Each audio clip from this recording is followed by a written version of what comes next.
Și bine v-am găsit la un nou episod din... Nu e un nou episod, e un episod nou din Drive Zone Tracks. Este un episod de seara, nu o să cam vorbesc, că...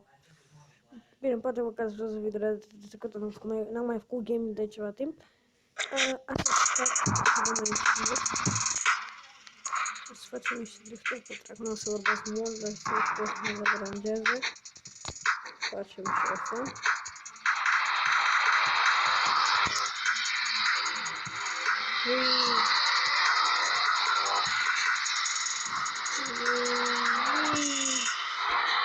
Wow.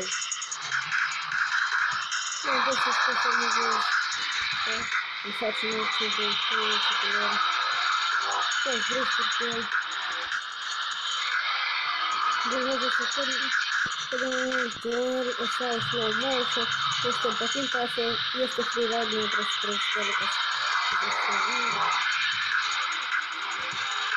poate că ați spus la televiziune, nu știu ce fac.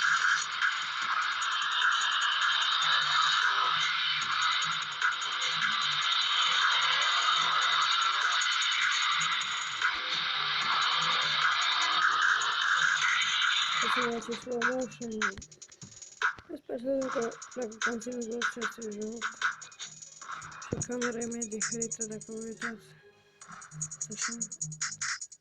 Nu. Să vedeți voi, să zicem, vreau în jos. Să vedem sus.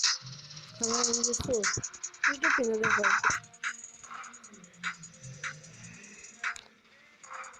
Dacă vreți să jucați și costă, bine, aici trebuie să dați și să uitați la să scuzați de cumva, să prin sunetul. Am oprit sunetul, nu știu dacă m-a auzit pe unul, cred că am oprit cu totul. Dacă vreți să uitați la jocul ăsta care este acum, uitați-vă, jucați-vă. Am spus, jocul ăsta e ceva cu... Vreau să înapoi în meniu și o să vi-l arăt. Am văzut că mă susține și am 4 abonați, wow, pentru mine la 5 abonați fac tot cu nebune. Văd când o să am timp.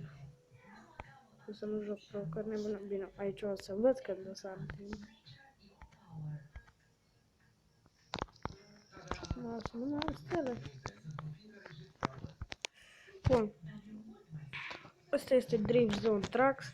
Dacă v-a plăcut acest episod, nu lăsați să apăsați butonul de like și ne vedem data viitoare. Pa, pa! Ciao!